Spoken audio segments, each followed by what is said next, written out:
life is. Now you're in the world. Now, whether you're planning your wedding or just love looking at brides on their big day, wedding blogs are full of fantastic information and advice. This morning we've got two wedding bloggers who are devoted to sharing the latest in fashion trends for brides. Kat Williams runs rockandrollbride.com, which showcases a variety of alternative weddings, while Sarah Kennedy focuses on the more traditional classic looks for brides to be on her site, irishweddingblog.ie. Good morning to you both, ladies. Hi, good morning. You're both married as well. Sarah, yes. You're only a year married. That's right. And Kat, you got married in 2008. But bizarrely, the type of weddings you now offer to people, you didn't have. You kind of had an alternative wedding, and you had a kind of traditional vintage wedding. Yeah, especially in the UK. I guess it's probably the same here. The wedding industry has come along a long way since I got married. I felt that when we were planning our wedding, there wasn't that much alternative inspiration out there, so I was just reading the very traditional wedding magazines. So now you offer that alternative space for people. Yeah, I kind of started my blog because I wanted to share slightly more alternative inspiration, and then I kind of grew into the caricature that I've made for myself online. So if we got married now, me and my husband, I'm sure our wedding would be very different. But let's talk through some of the weddings you have. Well, the kind of industrial chic was one of the ones that I was very interested in, but the type of weddings that you talk about. So really I just share weddings that are a bit different. So it's not really about planning a wedding to be cool or different or unique. It's more about planning a wedding that you feel reflects you.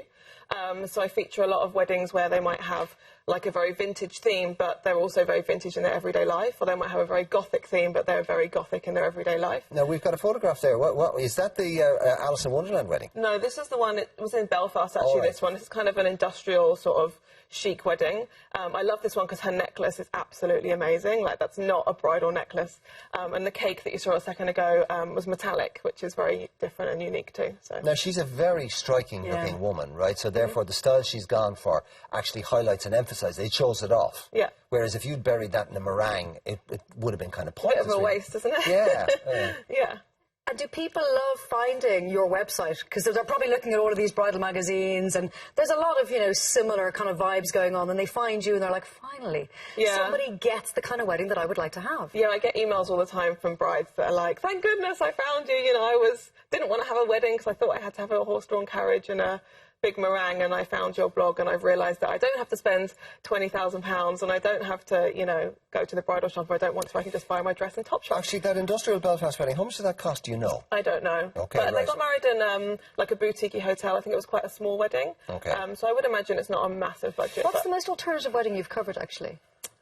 People always ask me that question, and it's very difficult because they're so different. What is alternative? Yeah. But there's one that always stands out, and it was an American wedding, actually, and they got married in a cemetery, so they had the ceremony in the cemetery. And that's a good start. Yeah, that's not the end of the story. And instead of walking down the aisle, the bride was wheeled down an aisle in a coffin, which was kind of odd, but also quite amazing. Were they kind of goths? Yeah, they were quite gothic. Yeah, yeah. Good. But it was quite beautiful as well. But yeah, I saw it and I was like, oh. Can I ask you about the Alice in Wonderland wedding? And it seems from the budget is about 4,000. I think is that sterling or was it euro? Okay, which is not a huge budget as weddings go. Yeah. So therefore they have to get very creative. So we're having a look at that here. They pretty much did everything themselves, didn't they? It's a pretty impressive cake if they did it themselves. I'm definitely seeing a lot these days that people, are having smaller budgets and they're DIYing as much as possible. I mean, there's two reasons really: to save money, but also because they really want to put their own stamp on it. They want to feel that they've made everything and it's them in their wedding. Like, this wedding dress cost £20. She got it from a charity shop, which I think is amazing. Like, what a find. So yeah, definitely seeing a lot more budget weddings these days. The strength of the bride's personality, I'm assuming that determines in large part what type of wedding it's going to be. I think so. I mean, you have to have that kind of creative element to kind of think outside the box a little bit. Well, you've got to break tradition too, though, don't you? Which can be very hard when you've got the weight of two families.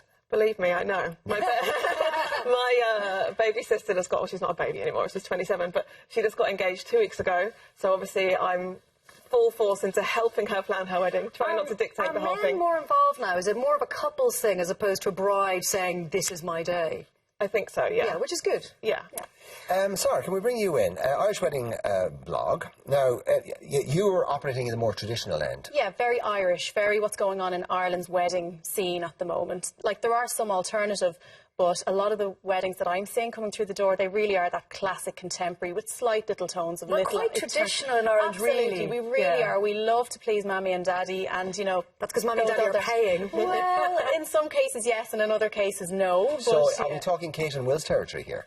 We are. So like, for example, this is a Kate Middleton inspired wedding. No, this one would actually be quite classic contemporary. This is actually Annie and Jeff. So this would be more in keeping of what we're going to see a lot more of this year. So with this style, this is a David Fielden dress. So basically, it's got the plunging necklines, really long trains. The dress didn't originally come like this, but what Annie did was she customised it and added an extra long train and extra lace on the plunging neckline. So a lot more people are, they're taking what's on the shelves, customising a little bit more and turning it into something that's very unique to them. So it's not necessarily, they're still keeping traditional, but just tailoring it to really suit the bride. Sarah. You could put that girl in a black plastic bag and she would look, she's stunningly You're beautiful. Absolutely right. And you see, that's the thing about this style of dress. It can be really flattering in some and just a little bit unflattering on others because it does hug every contour. So you have to be very careful. So while I always say that, this is on trend, that doesn't mean it's on trend for you. So find your style that suits you and then it'll never go out of fashion. Okay, well, right, the dresses and the gowns will be on the traditional, but I've noticed the trend with Irish weddings is that they become almost like festivals. Yeah. It's not it's a 2 and a 3 day thing, and right, you've got the pre-wedding, then you've got the wedding, and then you've got the barbecue the day after, and bouncy castles and a carnival. I know. No, and that's just the way it's gone. Ireland is back. That's the one thing I've noticed. I can see it with a lot of the venues that I deal with. They've put up their prices. They've got their 3-day packages. You can get some of the stately homes rental for 3 days, and that's a minimum set. You have to take them for 3 days. So we've kind of pushed ourselves into this, economy as such.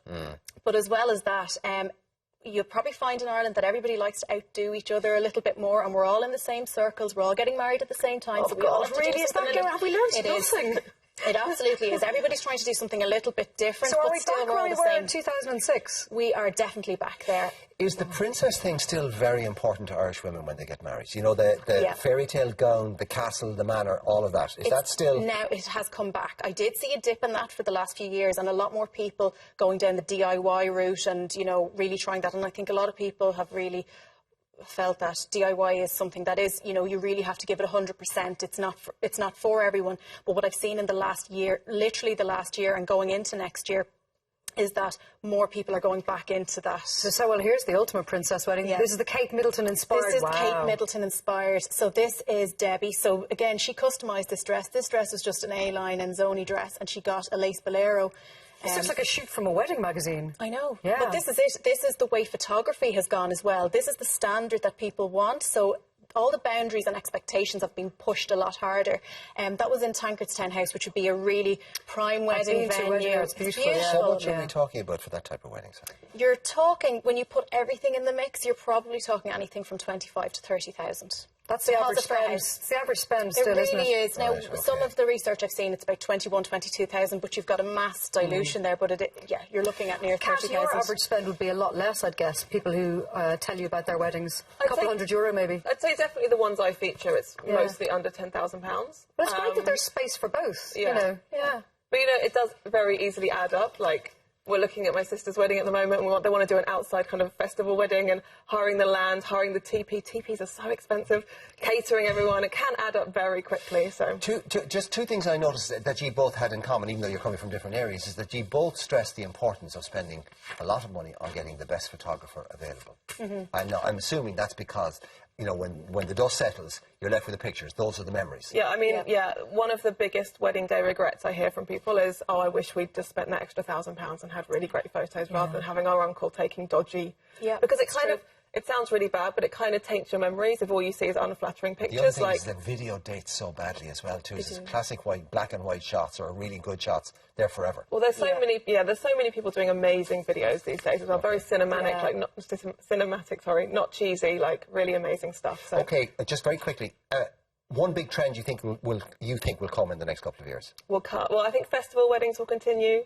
Okay. Kind of like people are doing a lot of like geeky stuff, so they're putting in video game themes and things like that. So that kind of theme stuff. I like will a continue. gamer's wedding. Okay. Yeah. And I'm going down the glamorous vintage route, so not so much DIY, but throwing the kitchen sink at it in a beautiful, vintage, elegant way. Get yourself in debt for the rest of your life kind of Pretty weddings. much, yeah. Downton Abbey. Downton Abbey-esque, that's okay, exactly well, it. thank you both very So much. rockandrollbride.com, an Irish wedding blog. That's Thank it. you both, guys. Thank you Pleasure. very much.